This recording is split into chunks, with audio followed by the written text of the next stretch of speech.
కలుస్తున్నారు, ఎవరితో అంటగాగుతున్నారో ప్రజలు ఆలోచన చేయాలి. పోయినసారి కూడా కరీంనగర్లో ఏం జరిగింది? కరీంనగర్ పార్లమెంట్ ఎన్నికల్లో ఆనాడు మ్యాచ్ ఫిక్సింగ్ అయింది కాంగ్రెస్ కు బీజేపీకి. ఆ రోజు కూడా కాంగ్రెస్ ఓట్లన్నీ బీజేపీకి తబాదాలు చేసేటట్టు ఒప్పందం ముదుర్చుకున్నారు. ఇవాళ 4 ఎమ్మెల్సీ సీట్లేమో కాంగ్రెస్ కు వచ్చేటట్టు బీజేపీ వాళ్ళు సహకరిస్తారు. ఇక్కడ 4 ఎంపీ సీట్లలో డమ్మీ అభ్యర్థులను కాంగ్రెస్ వాళ్ళని పెట్టి కరీంనగర్, నిజామాబాద్, ఆదిలాబాద్, సికింద్రాబాద్ లాంటి ప్లేసుల్లో డమ్మీ కాంగ్రెస్ వాళ్ళని పెట్టి ఆ ఓట్లన్నీ బీజేపీకి మళ్ళించేటట్టు ఇక్కడ ఒప్పందాలు జరుగుతాయి, లోపాయకారి ఒప్పందాలు. అందుకే అప్రమత్తంగా ఉండాలి. పోయినసారి జరిగిన మోసం 2019లో ఈసారి జరగవద్దు అంటే గల్లీ గల్లీలో, గ్రామ గ్రామంలో, ప్రతి డివిజన్ లో, ప్రతి బస్తీలో చర్చ పెట్టాలి. వీళ్ళిద్దరు ఏ రకమైన అనైతిక పరమైన లోపాయకారి ఒప్పందం పెట్టుకున్నారో తప్పకుండా ప్రజలకు విడమర్చి చెప్పాలని చెప్పి కూడా నేను మిమ్మల్ని కోరుతున్నా. ఇక్కడ గెలిచి ఇప్పుడు సిరిసిల్లలో మీ అందరి దయతోని 15 ఏళ్ళ పుకారు ఉంటుంది. కేటీఆర్ అంటే ఇక్కడ ఉండలేడ పీకుతుండట. నేను ఎక్కడికి పోతలేను, నేను మీ దగ్గరనే ఉంటా, రాజకీయాల్లో ఉంటా, వాళ్ళు మీ దగ్గరనే ఉంటా. దయచేసి అనుమానం మనసుగా తీసేది. ప్రతిసారి నేను చెప్పుడు, ప్రతిసారి ఒక పేపర్లో రాసుడు, నేను చెప్పుడు. నేను ఎక్కడికి పోతలేను, నేను ఇక్కడనే ఉంటా.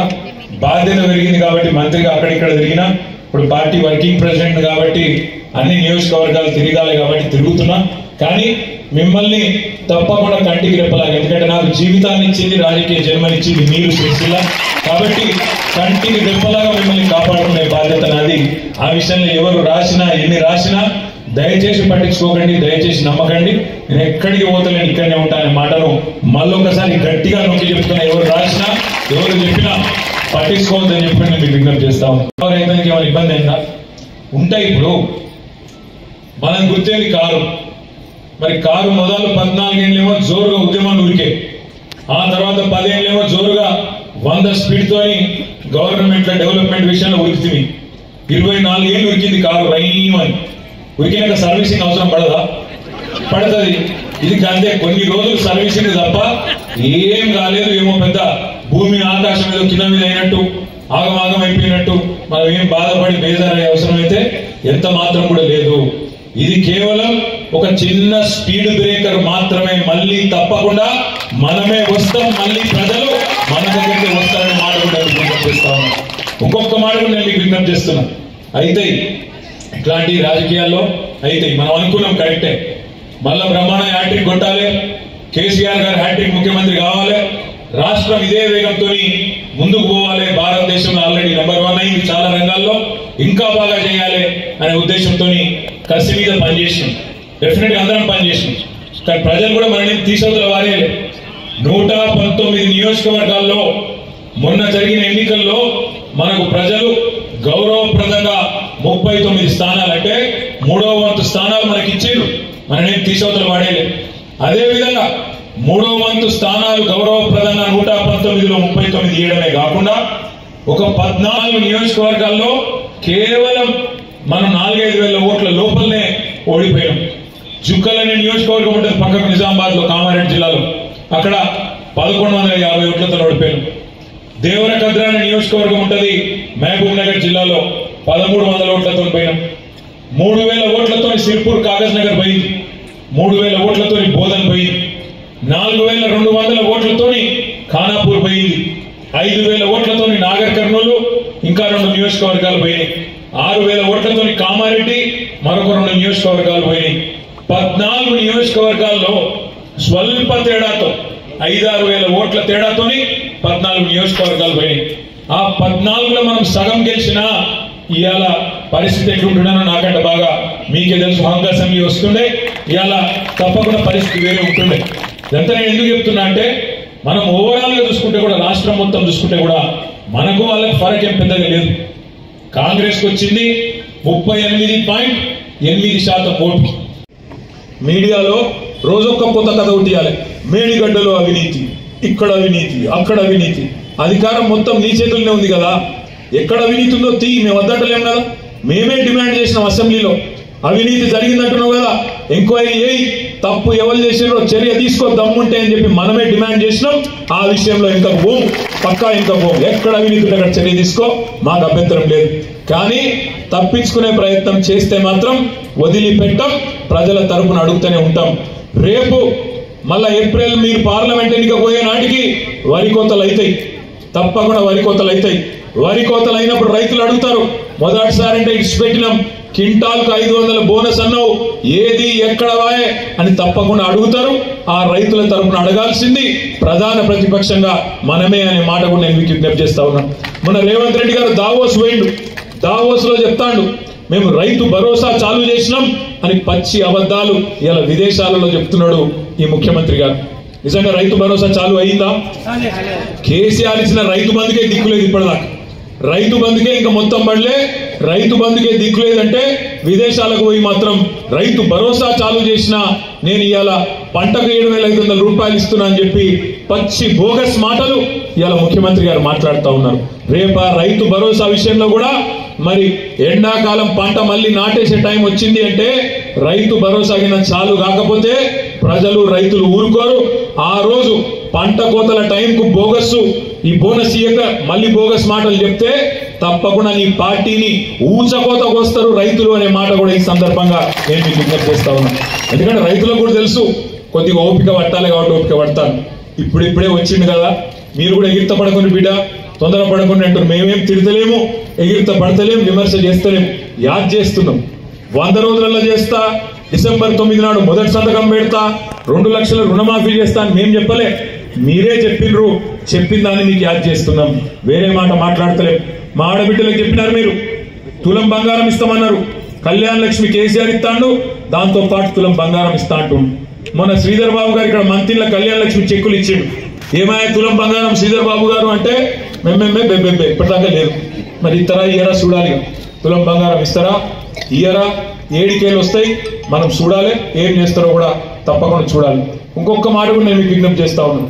ఇవాళ ఈ ప్రభుత్వం నిజంగా కూడా ఎట్లుందంటే ఎట్లన్నా చేసి తప్పించుకోవాలి, ఏమన్నా చేసి గత ప్రభుత్వం మీద కేసీఆర్ మీద 4 మాటలు మాట్లాడి 4 తిట్లు తిట్టి ఆయంత ప్రజల దృష్టిని అటో ఇటో చేసి ఆగం చేసి తప్పించుకోవాలన్న చక్కర్లో ఉన్నది.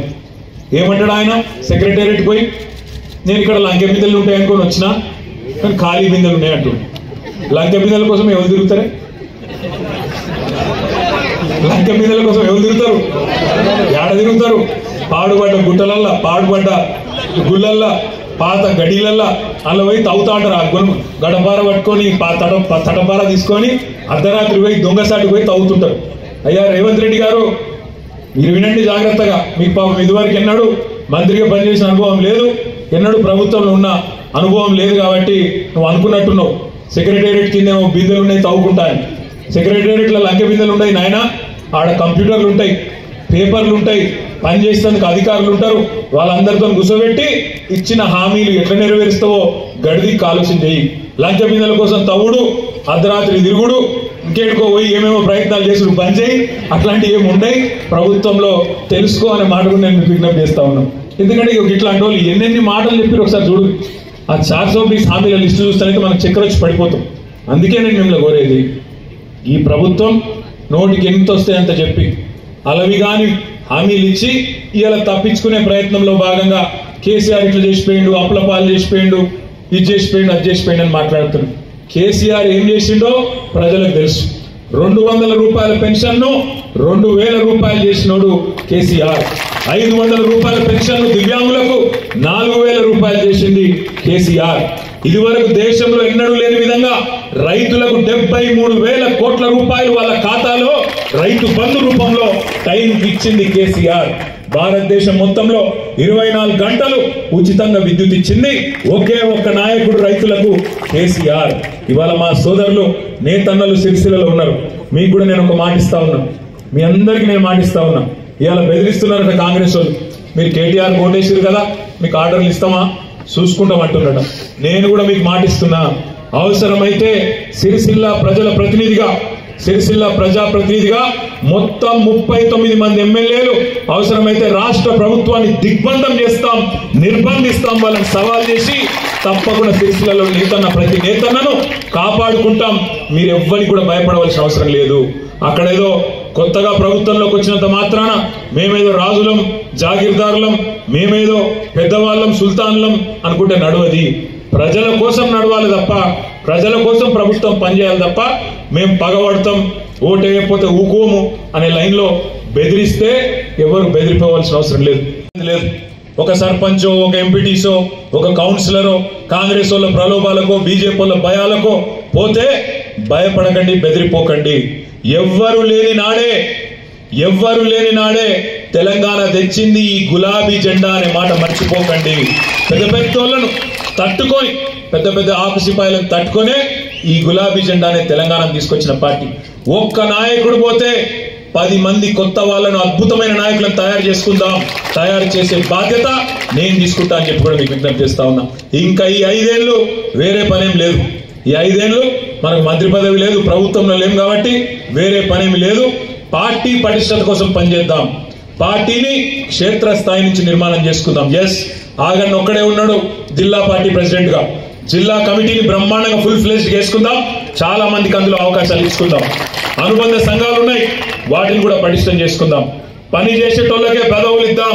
ఎవరైనా పని చేయం, మేము పెద్ద మనుషులు అసంటోళ్ళం అంటే మీరు పక్కకుండండి, గౌరవప్రదంగా పక్కకు జరగండి అనే మాట కూడా చెబుదాం, పక్కకు కూర్చోబెడదాం. ఎందుకంటే పోయింది అధికారం మాత్రమే, పోరాట పటిమ పోలేదు, సత్తా ఎక్కడ తగ్గలేదు, తగ్గద్దు అని కూడా నేను విజ్ఞప్తి చేస్తా ఉన్నా.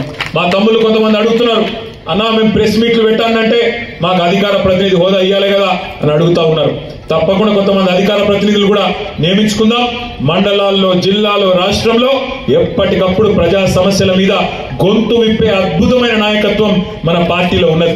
కేసీఆర్ తయారు చేసిన సైనికులు ఒకరు కాదు. ఇలా నాకంటే అద్భుతంగా ఇక్కడ మైకిస్తే మాట్లాడగలిగిన వాళ్ళు 100 మంది ఉన్నారు. నాకు కూడా తెలుసు. ఏ ఊరికి ఆ ఊరు అట్లాంటి వాళ్ళు తయారు చేసిండు కేసీఆర్. కాబట్టి నేను అంటున్నా, ప్రజల పక్షాన రాబోయే 3, 4, 5 ఏళ్ళు గట్టిగా నిలబడదాం, గట్టిగా కొట్లాడదాం. పోయింది తాత్కాలికంగా అధికారం మాత్రమే. అధికారం పోగానే బేజారయ్యేటోళ్ళు ఉంటారు, కొంత అక్కడ ఇక్కడ కింద మీద పట్టేవాళ్ళు ఉంటారు, ఆగమాగం అయ్యేటోళ్ళు ఉంటారు. వాళ్ళ గురించి మీరేం ఫికర్ చేయకూడదు. పోతే ఎవరైనా పోతారు, వదిలించుకుందాం, ఏం తప్పులేదు. కొత్త వాళ్ళని తయారు చేసుకుందాం, గట్టిగా నిలబడదాం. ఉన్నోళ్ళం కొంతమంది అయినా సరే గట్టిగా నిలబడదాం. ఇంకొక మాట కూడా నేను చెప్తున్నా, పార్టీ పుట్టినాడు 2001లో ప్రతి ఊర్లో వెంటనే 100 మంది ఉండేనా? లేరు. ఊరికొక్కరున్నా చాలు గట్టోడు అనుకున్నాం, బయలుదేరినాం. 14 ఏళ్లలో తెలంగాణ తెచ్చుకున్నాం. ఇలా 14 ఏళ్ల తర్వాత ప్రజలు అధికారం ఇచ్చినారు. 10 ఏళ్ళు అధికారం మనకు అవకాశం ఇచ్చిండ్రు. అక్కడక్కడ మా తమ్ముళ్ళు కూడా తప్పు మాట్లాడుతున్నారు. మాట్లాడకండి, ప్రజలను కించపరిచే విధంగా ఎవరు మాట్లాడకండి. ప్రజలను మోసం చేసిన నాయకులను చూసినాం, కానీ నాయకులను మోసం చేసిన ప్రజలను చూడలేదన్నాడు అని మాట్లాడుతున్నారు అక్కడక్కడ మా తమ్ముళ్ళు సోషల్ మీడియా. అట్లాంటి మాట ఎవరు మాట్లాడకండి. అదే ప్రజలు, ఏ ప్రజలైతే మొన్న మనకు అవకాశం ఇవ్వలేదో, ప్రతిపక్షంలో ఉండమని తీర్పిచ్చిండ్రో, వాళ్ళే మనకు 2 సార్లు అధికారం మూడించారు. కాబట్టి ఆ రోజు వాళ్ళు చేసింది కరెక్ట్ అయితే ఈ రోజు వాళ్ళు చేసింది కూడా కరెక్టే. కాబట్టి ఎవరు కూడా పొరపాటున కూడా ఒక్క పొల్లు మాట కూడా మాట్లాడకండి. మనం ఆలోచించుకుందాం. సిరిసిల్లలో పోయిన ఎలక్షన్లో 2018లో మనకు 90,000 మెజారిటీ వచ్చింది, 89,000 చిల్లర. ఈసారి 29,000 చిల్లర వచ్చింది. ఎందుకు తగ్గిందో ఆలోచించుకుందాం, ఎక్కడ లోపం ఉందో ఆలోచించుకుందాం, దాన్ని సవరించుకుందాం. లోపం నాలో ఉంటే నేను సవరించుకుంటా, లోపం మీలో ఉంటే మీరు కూడా సవరించుకోవాలని చెప్పి నేను విజ్ఞప్తి చేస్తా ఉన్నా. తప్పు నాది కూడా ఉండొచ్చు, నేను కూడా మనిషినే, తప్పు చేయలేదు, నేనేమి పొరపాటు చేయలేదని నేను చెప్పను. ఉంటాయి లోటుపాట్లు, పొరపాట్లు, మనిషి అన్నాక ఉంటాయి. అధికారంలో భాగంగా గత 10 ఏళ్లుగా మనం ఒకటే సింగిల్ మైండెడ్గా పనిచేసినాం, ఒకటే ఆలోచనతో పనిచేసినాం. ఎట్టి పరిస్థితుల్లో మన రాష్ట్రం పేరు నిలబడాలి. కష్టపడి తెచ్చుకున్న రాష్ట్రం భారతదేశంలోనే టాప్ కావాలి, నంబర్ 1 కావాలని చెప్పి బ్రహ్మాండంగా ఆనాడు అధికారంలో ఉన్నప్పుడు 10 ఏళ్ల పాటు నిర్విరామంగా పనిచేసినాం. కాబట్టి ఇవాళ దేశానికి ఇవాళ ఆదర్శంగా నిలబడ్డది మన రాష్ట్రం. ఎన్నో రంగాలలో అవార్డులు వస్తూ ఉన్నాయి, ఈ రోజు కూడా వస్తూ ఉన్నాయి. నిన్నగాక మన మున్సిపల్ డిపార్ట్మెంట్ కు బ్రహ్మాండమైన అవార్డులు స్వచ్ఛ సర్వేక్షణలో, మళ్ళా కూడా పోయిన సంవత్సరానికి సంబంధించిన అవార్డులన్నీ మొన్ననే కొత్త ప్రభుత్వం వచ్చినాక ఇచ్చినారు. అంటే ఈ రకంగా చెప్పుకుంటూ పోతే ఎన్నో విజయాలు ఉన్నాయి. నేను మిమ్మల్ని ప్రార్థించేది, మీతో కోరేది ఒకటే, ఈ సంవత్సరం మొత్తం ఎలక్షన్లు ఉన్నాయి. ఒక వినోద్ కుమార్ గారి ఎలక్షనే కాదు, వరుసగా ఆ తర్వాత మీ ఎలక్షన్లే ఉన్నాయి. వరుసగా దీంతో అయిపోగానే, వినోదన్ ఎలక్షన్ అయిపోగానే పంచాయతీ ఎన్నిక ఉంటుంది, పంచాయతీ ఎన్నిక అయిపోగానే మున్సిపల్ ఎలక్షన్ ఉంటుంది, మధ్యలో సొసైటీ ఎలక్షన్ ఉంటుంది, జిల్లా పరిషత్ ఎలక్షన్ ఉంటుంది. నేను మీ అందరికి ఒకటే మాటిస్తా ఉన్నా, మీరు నా కోసం ఎంత కష్టపడ్డారో నాకు తెలుసు. ఒక్కొక్కరు సిరిసిల్లలో కౌన్సిలర్లు కానీ, గ్రామాల్లో సర్పంచ్లు, ఎంపీటీసీలు కానీ, జెడ్పీటీసీలు, ఎంపీపీలు కానీ, గ్రామ శాఖల అధ్యక్షులు, ఏ పదవిలో లేకపోయినా కార్యకర్తగా, నాయకుడిగా నా మీద ప్రేమతో, కేసీఆర్ మీద ప్రేమతో, ఈ గులాబీ జెండా మీద ప్రేమతో కష్టపడ్డ వాళ్ళు ఒకరిద్దరు కాదు, వేల మంది మీరు కష్టపడితేనే ఇవాళ ఇంతమంది మేము 39 మంది ఎమ్మెల్యేలు అయినాం. మాకు తెలుసు లక్షల మంది మీ కష్టం ఉంది, ఇలా 39 మందికి పదవులు వచ్చినాయంటే. అందుకే నేను మీకు ఇచ్చే మాట ఏంటంటే, రేపటి రోజున ఈ ఎన్నికల సంవత్సరంలో ఎన్నో ఎన్నికలు రాబోతున్నాయి కాబట్టి నా ఎన్నిక అయిపోయినప్పటికీ రేపటి రోజున మీ ఎన్నికల్లో మీకంటే ఎక్కువ కష్టం నేను పడతా, మీకోసం నేను తిరుగుతా, అన్ని రకాలుగా మీకు అండగా నిలబడి మిమ్మల్ని గెలిపించుకుంటా అనే మాట కూడా నేను మీకు విజ్ఞప్తి చేస్తా ఉన్నా. ప్రజల్లో మనకేం కమి లేదు, ప్రజల్లో మనకేం లోటు లేదు. అక్కడక్కడ చిన్నపాటి అలకలు అసంతృప్తులు ఉండొచ్చు, తాత్కాలికంగా అవతలను పాల పొంగులాగా చూపెట్టిన కొన్ని ఆశలకు ఆశ పడవచ్చు. వీళ్ళు 2 సార్లు ఇచ్చినాం కదా, వాళ్ళకు ఒక్కసారి ఇస్తే ఏంది అనే ఒక ఆలోచన రావచ్చు. తప్పేం కాదు, అప్పుడప్పుడు జరుగుతాయి అట్లాంటి. కానీ మనం తప్పకుండా ఈ ప్రభుత్వాన్ని వాళ్ళు ఇచ్చిన ప్రతి హామీ, రైతులకు కానీ, మహిళలకు కానీ, యువకులకు కానీ, ఉద్యోగులకు కానీ, నిరుద్యోగులకు కానీ ఇచ్చిన ప్రతి హామీని నిలబెట్టుకునే దిశగా తప్పకుండా డిమాండ్ చేయాలి. 1,57,00,000 మంది ఆడబిడ్డలకు నెలకు 2,500 రూపాయల చొప్పున ఇచ్చి తీరాలి అని చెప్పి ప్రభుత్వాన్ని నిలదీయాలి. రాష్ట్ర అధ్యక్షుడు అయ్యుండి కనీసం మన సిరిసిల్ల నేతన కోసమో, జమ్మిగుట్టలో ఉండే నేతన కోసమో ఒక్క పథకం తెచ్చిండా ఆలోచించమని చెప్పి నేను కోరుతా ఉన్నా. ఇవాళ దేవుడి పేరు మీద ఓట్లు అడగడం కాదు. బండి సంజయ్ గారు మీకు గుర్తు చేస్తా ఉన్నా, మీకంటే ఎక్కువ భక్తి మాకు ఉంది కాబట్టి, మా నాయకుడు కేసీఆర్ ఉంది కాబట్టి మీకంటే బ్రహ్మాండంగా యాదాద్రి దేవాలయం కట్టింది కూడా కేసీఆర్ గారు అనే మాటలు విజ్ఞప్తి చేస్తా ఉన్నా. మా గంగుల కమలాకర్ గారు, మా వినోద్ కుమార్ గారు ఇద్దరు కష్టపడి కరీంనగర్ లో తిరుమల తిరుపతి దేవస్థానం వారిని ఒప్పించి 10 ఎకరాల భూమిని కేసీఆర్ గారికి చెప్పి ఇప్పించి 25 కోట్ల రూపాయలతో వెంకటేశ్వర స్వామి గుడి కడుతున్నది కూడా మేము అనే మాట కూడా నేను మీకు విజ్ఞప్తి చేస్తాం. ఇవాళ ఏదో మాకంటే ఎక్కువ ఏదో చేసినట్టు, దేవుడి కోసం నువ్వు ఒక్కడివే ఉన్నట్టు, నువ్వు రాకముందు మాకు బొట్టు తెలియదు, కట్టు తెలియదు, దేవుడు తెలియదు, గుడి తెలియదు అన్నట్టు ఇవాళ నువ్వు ఏదైతే మాటలు మాట్లాడుతున్నావో, బండి సంజయ్ గారికి నేను చేసే విజ్ఞప్తి, మీరు అంతగానం నిజంగానే ధర్మం కోసం పనిచేయదలుచుకుంటే మీరు రాజకీయం బంద్ చేసి బ్రహ్మాండంగా పనిచేసుకోండి, మాకు అభ్యంతరం లేదు. కానీ కరీంనగర్ ఎంపీగా మీరు విఫలమైనరు. మీరు ఒక్క పని కూడా చేయలేదు, ఒక్క గుడి తేలేదు, ఒక్క బడి తేలేదు, ప్రజలకు పనికొచ్చే ఒక్క పని చేయలేదు. నేతన్నకు కానీ, గీతన్నకు కానీ, ఒక రైతుకు కానీ పనికొచ్చే ఒక్క పని చేయలేదు అనే మాట కూడా నేను మీకు విజ్ఞప్తి చేస్తా ఉన్నా. నేను మీ అందరికీ ముగించే ముందు చేసే విజ్ఞప్తి ఒకటే, మనకు ఈ సంవత్సరం మొత్తం ఎలక్షన్లు ఉన్నాయి. ఇటు పార్లమెంట్, సర్పంచ్లు, కౌన్సిలర్లు, సొసైటీ ఎలక్షన్లు అన్ని కూడా ఈ సంవత్సరమే ఉన్నాయి. మీరు ఒకటి యాద పెట్టుకోండి, ఇప్పుడు ఈ పార్లమెంట్ ఎన్నికల్లో మనం గట్టిగా పనిచేస్తేనే మీ వార్డులలో, మీ సర్పంచ్ ఎలక్షన్లో, మీ ఊర్లలో గట్టిగా పునాది పడుతుంది. దీని తర్వాత వెంటనే మీ ఎలక్షనే ఉంటది. కాబట్టి ఈ రోజు మీరు చేసే కష్టం మీకోసమే చేస్తున్నామనే మాట యాద పెట్టుకోండి. వినోద్ అన్న కోసమో ఇంకెవరి కోసమో మీరు పని చేస్తలేరు. ప్రజల దగ్గరికి పోవాలి. కాంగ్రెస్ పార్టీ, బీజేపీ పార్టీ ఏమేమి మాటలు చెప్పినాయో చెప్పాలి. ఇంకొక మాట మాత్రం చెప్పి నేను ముగిస్తాను. నిన్న మొన్నటి దాకా కాంగ్రెస్ బాగా ఎగురుతుండే. ఏమన్నారు వాళ్ళు? కేంద్రంలో మోడీ ఒక దిక్కున్నాడు, ఎన్డీఏ కూటమి ఒక దిక్కుంది, ఇంకో దిక్కు ఇండియా కూటమి ఉన్నది. మీరు అటో ఇటో ఉండాలి. ఇండియా కూటమిలో మీరు లేకపోతే మీరు బీజేపీతో ఉన్నట్టే లెక్క అని నోటుకు వచ్చినట్టు మాట్లాడారు. వీళ్ళు ఎవరు మిగిలిరు మరి ఇండియా కూటమిలో? నిన్న మొన్న మీరు చూసిండ్రు, మమతా బెనర్జీ వెళ్ళిపోయింది. నేను వీళ్ళతో ఉండా, ఈ రాహుల్ గాంధీతో, కాంగ్రెస్ పార్టీతో ఉండా, వీళ్ళ అహంకారాన్ని నేను భరించలేను, నేను సొంతంగానే పోటీ చేస్తా అని చెప్పి ఆమె తన దారి తను చూసుకున్నారు. అరవింద్ కేజ్రీవాల్ గారు ఢిల్లీలో ఆయన వెళ్ళిపోయిండు. పంజాబ్ లో భగవంత్ సింగ్ మాన్ గారు ముఖ్యమంత్రి, ఆయన కూడా వెళ్ళిపోయిండు. నేను వీళ్ళతో నాతో కలిసి పనిచేసుడు కాదు, నా ఇచ్చ నేను కొట్లాడుకుంటా, నా పార్టీకి నేను కొట్లాడుకుంటా, నేను ఒంటరిగా నేను కొట్లాడుతా అని ఆయన వెళ్ళిపోయిండు. కేరళలో సిపిఎం పినరాయి విజయన్ గారు ముఖ్యమంత్రి, ఆయన కూడా నా దారి నేను చూసుకుంటా, ఈ కాంగ్రెస్ అహంకారం నాతో అయితలేదు, వశపడతలేదు అని ఆయన వెళ్ళిపోయాడు. బీహార్ లో ఇప్పుడే మీరు చూసుంటారు వార్త, నితీష్ కుమార్ గారు ఇండియా కూటమి విడిచిపెట్టి ఎన్డీఏ కూటమిలో ఆయన వెళ్ళిపోయాడు. మరి మిగిలింది ఎవరు? రాహుల్ గాంధీ గారేమో భారత్ జోడో అంటున్నాడు, దేశం అంతనేమో కాంగ్రెస్ చూడో అని చెప్పి ఇక్కడ అక్కడ వెళ్ళిపోతుంది. అందుకనే మీకు విజ్ఞప్తి చేసేది, బీజేపీని ఆపాలంటే, బీజేపీని నిలువరించాలంటే, బీజేపీకి చెక్కు పెట్టాలి అంటే ఇక్కడ ఉన్న మా మిత్రులందరూ నేను కోరేది ఒకటే, ఇవాళ కాంగ్రెస్ పార్టీతో సాధ్యం కాదు. కాంగ్రెస్ పార్టీలో ఆ శక్తి లేదు, బీజేపీని ఆపే సత్తా కానీ శక్తి కానీ వాళ్ళకు లేదు. అందుకే నేను కోరేది మిమ్మల్ని, ప్రాంతీయ నాయకులు ఎవరైతే బలమైన నాయకులు ఉన్నారో, కేసీఆర్ కానీ, మమతా బెనర్జీ కానీ, ఇవాళ అదే విధంగా అరవింద్ కేజ్రీవాల్ కానీ, పినరాయి విజయన్ కానీ, ఇట్లాంటి నాయకులకు ఓట్లు వేస్తేనే బీజేపీని ఆపగలుగుతాం తప్ప లేకపోతే ఆపే పరిస్థితి లేదు. ఇక్కడ ఇక్కడ ఉండే మన సిరిసిల్లలో కరీంనగర్ పార్లమెంట్ లో ఉండే లెఫ్ట్ మేధావులతో నేను కొడతా ఉన్నా, వామపక్ష సంస్థల్లో గతంలో పనిచేసిన మిత్రులను కూడా నేను కొడతా ఉన్నా.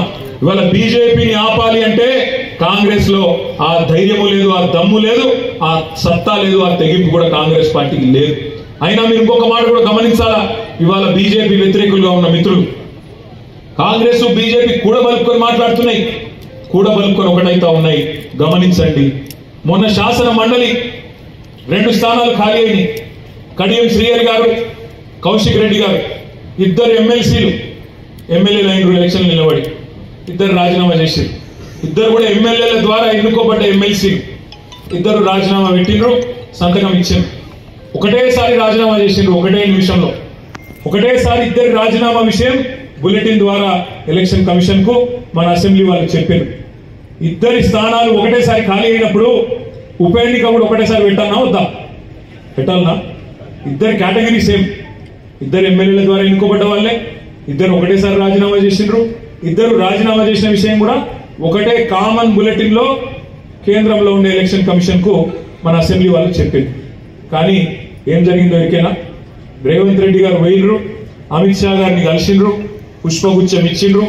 గంట తర్వాత ఎలక్షన్ కమిషన్ నుంచి ఆ 2 ఎమ్మెల్సీ స్థానాలకు 2 అలగలగ సార్లు ఎన్నికలు పెట్టాలి, ఒకటేసారి పెట్టద్దు అని ఆర్డర్ వచ్చింది. ఒకటేసారి పెడితే ఏమైతుండే? చెరొకటి వస్తుండే కాంగ్రెస్ కు బీఆర్ఎస్ కు. కానీ 2 అలగలగ పెడితే ఏమైంది? 2 కాంగ్రెస్ కి పోయింది. ఇవాళ ఇది పరిస్థితి. కాంగ్రెస్ బీజేపీ అండర్స్టాండింగ్ ఎంత దృఢంగా ఉందో వాళ్ళ ఫెవికాల్ బంధం, దాన్ని బట్టే మీరు చెప్పచ్చు. నిన్న మీరు చూసిండ్రు, మనం ప్రొఫెసర్ దాసోజు శ్రవణ్ గారు తెలంగాణ ఉద్యమంలో పనిచేసిన మరి మిత్రుడు, మీ అందరికీ సుపరిచితుడు, టీవీలలో చూసే ఉంటారు. శ్రవణ్ గారు గట్టిగా మాట్లాడతాడు, ఒక ప్రొఫెసర్, చదువుకున్న ఆయన, మంచి వ్యక్తి. సోదరుడు కె సత్యనారాయణ గారు మాజీ ఎమ్మెల్యే, ఎరుకల సామాజిక వర్గానికి సంబంధించి మంచి సంఘ సేవ కూడా చేస్తూ ఉంటారు. సంగారెడ్డి మాజీ ఎమ్మెల్యే. ఇద్దరి పేర్లు మనం 4 నెలల కిందట కేబినెట్ లో తీర్మానం చేసి మన ప్రభుత్వం ఉన్నప్పుడు గవర్నర్ గారికి పంపించినాం. అమ్మమ్మ గవర్నర్ గారు, ఇద్దరు మంచి వ్యక్తులను ప్రతిపాదిస్తున్నాం, మీ కోటాలో ఎమ్మెల్సీ చేయమని రిక్వెస్ట్ చేసినాం. ఆమె ఏమని రిజెక్ట్ చేసింది తెలుసా? రిజెక్ట్ చేసింది. ఏమని? వీళ్ళిద్దరికి రాజకీయ నేపథ్యం ఉన్నది, రాజకీయ సంబంధం ఉన్నది, కాబట్టి నేను ఇద్దరిని తిరస్కరిస్తున్నా అని పంపించింది.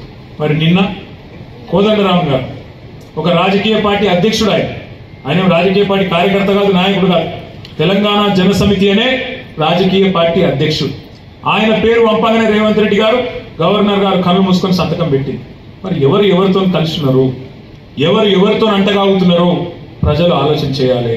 పోయినసారి కూడా కరీంనగర్ లో ఏం జరిగింది? కరీంనగర్ పార్లమెంట్ ఎన్నికల్లో ఆనాడు మ్యాచ్ ఫిక్సింగ్ అయింది. ఓటు అంటే ఫరక్ కేవలం 1.8% మాత్రమే. అది కూడా మొత్తం పోలైన ఓట్లలో చూసుకుంటే మొత్తం 3,17,00,000 ఓట్లు మొత్తం ఉన్నాయి. అలా 70% పోలైనట్టున్నాయి. ఆ పోలైన ఓట్లలో ఈయన చూసుకుంటే ఫరకు కేవలం 1.8% మాత్రమే.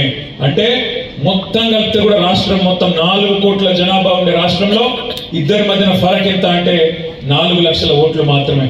అంటే మన మీద పేద తేడాతో ఓడిపోయి తీసవతల వారేసిమని ప్రజలు అట్లేం జరగలేదు. కేవలం స్వల్ప తేడాతో ఓడిపోయినాం తప్ప ఇంకోటి కానీ కాదు. కాబట్టి దీనికి ఏదో బేజారైపోయి ఆగమాగం అయిపోయే అవసరం ఎంత మాత్రం లేదనే మాట నేను మీ అందరూ కూడా హృదయపూర్వకంగా విజ్ఞప్తి చేస్తున్నా. దయచేసి ఎవరైనా ఇంకా కూడా నిరాశగా ఉన్నా, నిస్పృహలో ఉన్నా, అయ్యో గిట్లెట్లాగే అనే పరిస్థితి ఉన్నా అలాగే బయటికి రమ్మని కోరుతా ఉన్నా. ఇంకొక మాట కూడా నేను మీకు విజ్ఞప్తి చేస్తా ఉన్నా.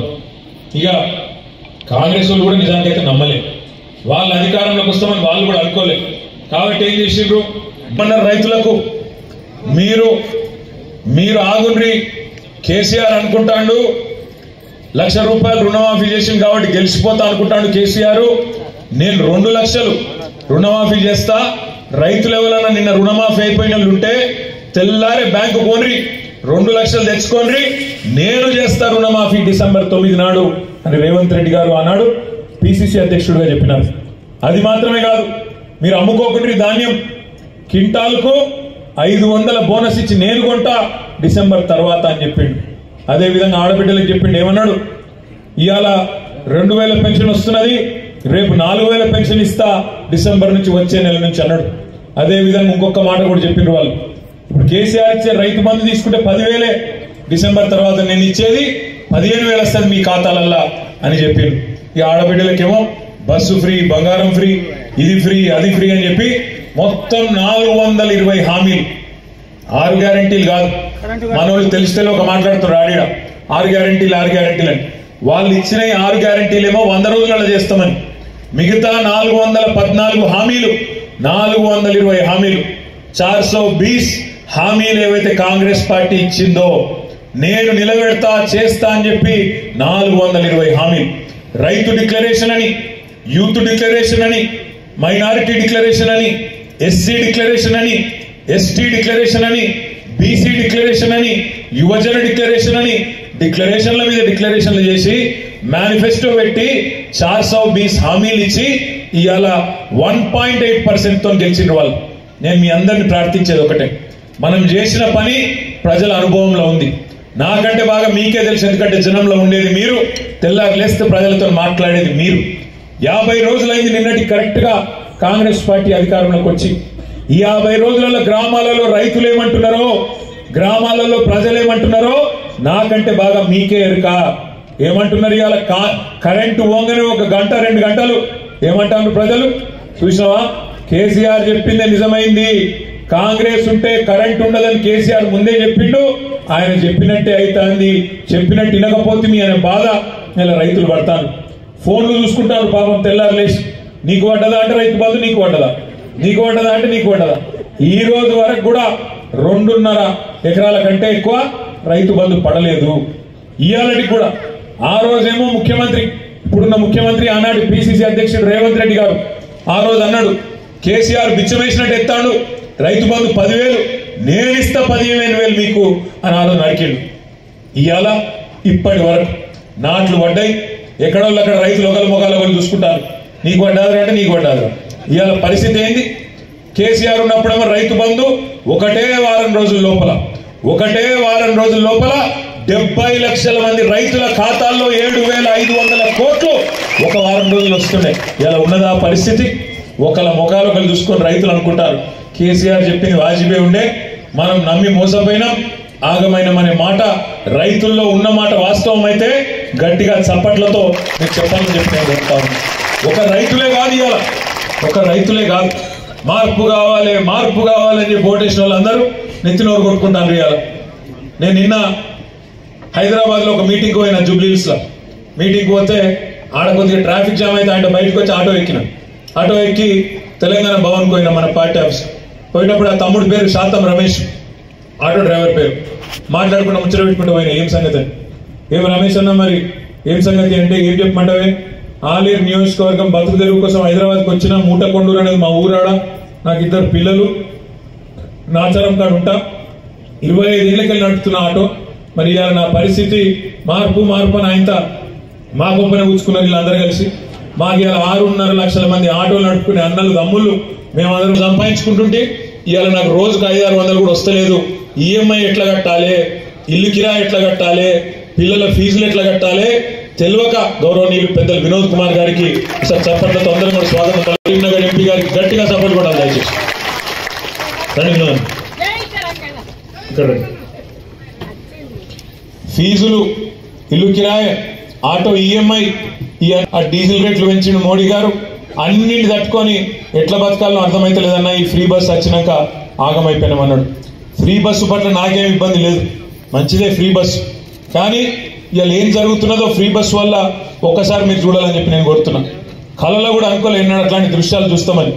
ఎట్లా కనబడుతున్నాయి ఫ్రీ బస్సు కోసం ఇవాళ మహిళా సోదరి మనులు ఆ డ్రైవర్ ఎక్కే దర్వాజలకే ఎక్కుతున్నారు, బస్సులో ఆ కిటికీలకే ఎక్కుతున్నారు. ఇక ఫ్రీ బస్సులలోనైతే చెప్పలేని లొల్లైతుండ్రా. ఒక దిక్కేమో ఇట్లా మహిళా సోదరి మనులు వాళ్ళ అవస్థలు పడతాను, సీట్లు దొరకక మొగోళ్ళు తిడతాను. మేము టికెట్ పెట్టి కొంటే, మేము పైసలు పెట్టి టికెట్ కొంటే మాకు సీట్లు లేకపోయినా మొగోళ్ళు తిడతాను. ఇక్కడ మహిళలు తిడతాను. అవగాహన లేకుండా, ఆలోచన లేకుండా ఎక్కుర్రి అని ఎక్కిపిస్తారు. అందులోనేమో సీటు దిక్కులేదు. 50 మంది కూర్చునే బస్సులో 150 మంది కూర్చుంటారు. ఇదేం పరిస్థితి అని చెప్పి మహిళలు బాధపడతారు. బస్సు నడిపేటోళ్ళు ఉంటారు, డ్రైవర్లు, కండక్టర్లు, వాళ్ళు. ఇంకో దిక్కు ఈ ఆర్టీసీకి అద్దెకి ఇచ్చేటోళ్ళు ఉంటారు, బస్సులు, హైర్ బస్సులు ఇచ్చేటోళ్ళు, వాళ్ళు బాధపడతారు. 50 మంది ఎక్కితేనేమో డీజిల్ తక్కువ కాలుతుంది, 100 మంది